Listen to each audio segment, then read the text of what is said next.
Hi guys, आज हम लोग बैसिडियोमाइसिटिस के बारे में पढ़ेंगे। ये जो स्ट्रक्चर आप देख रहे हैं ये वन ऑफ द बैसिडियोमाइसिटिस है, जिसको हम लोग पुकिनिया बोलते हैं। The important point regarding basidiomycetes are, इनको हम लोग कॉमनली लॉग फंगाई बोलते हैं, ठीक है, क्योंकि ये जो रहते हैं कि ट्री के जो लॉग होते हैं ना उसमें मेजरली ग्रो करते हैं, इनका लॉग फंगाई बोला जाता है। The mycelium is branched and septate, so they are called higher fungi. The common form of basidiomycetes are mushroom, bracket fungi and puff balls. They grow in soil, on logs and tree stumps and in living plant bodies as parasites. तो इस word पे ज़्यादा focus करना है, that is living plant bodies as parasites. जो living है उन्हीं पे ही, डेड प्लांट बॉडीज पे अटैच नहीं होते। They don't perform asexual reproduction but vegetative is common. तो वेजिटेटिव टाइप इनका मतलब ये डिवाइड करते हैं, मेजरली जो है वो आपका फ्रेगमेंटेशन है, बट ये ऐसा डिवीजन ऑफ फंगाई रहता है जहाँ पे आपका असेक्सुअल रिप्रोडक्शन प्रेजेंट नहीं होता है बट सेक्सुअल रिप्रोडक्शन प्रेजेंट होता है।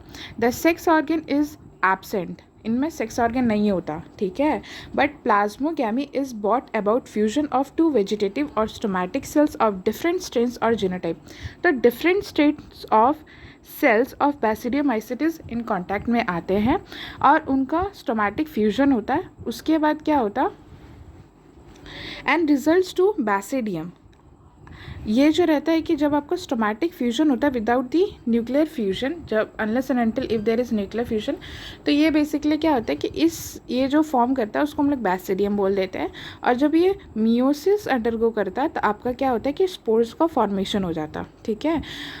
इट रिजल्ट्स इन 4 बैसिडियोस्पोर्स, ये 4 बैसिडियोस्पोर्स बनाता है। ऐसे भी पता होगा कि मियोसिस जो होता है वो आपके 4 गैमेट्स का ही प्रोडक्शन करेगा, तो वो बैसिडियोस्पोर्स बना देता है। The basidiospores are exogenously produced in basidium. तो जो आपका स्टोमैटिक फ्यूजन हुआ था उनमें होता क्या है कि बैसिडियोपोर्स आर एक्सोजेनसली, ये प्रोड्यूस होते हैं आउटसाइड दी बैसिडियम। इसके एग्जाम्पल्स रहते हैं एगरिकस, जिसको हम लोग कॉमनली मशरूम बोलते हैं, स्टीलगो जिसको स्मट बोला जाता है, एंड पुकुनिया जो कि रस्ट कहलाता है। एगरिकस हैव डॉलीपोर सेप्टम जो कि बैरल शेप पोर होता है। मैं इसको एक्सप्लेन करती हूँ।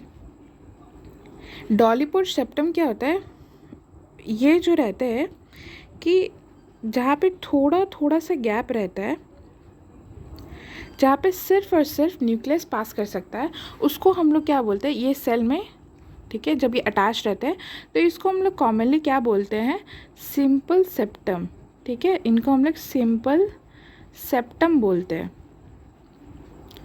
अब डॉलीपोर सेप्टम क्या होता है, तो डॉलीपोर सेप्टम वो होता है जहाँ पे इनका जो सेप्टम रहता है वो बड़ा रहता है, जिसके कारण आपका न्यूक्लियस भी पास कर सकता है दूसरे सेल में, जो कि आपके एगरिकस में प्रेजेंट रहता है। That is why they are commonly called dolipore septum. Dolipore septum जो कि बैरल शेप्ड रहता है। This is all for basidiomycetes. Thank you.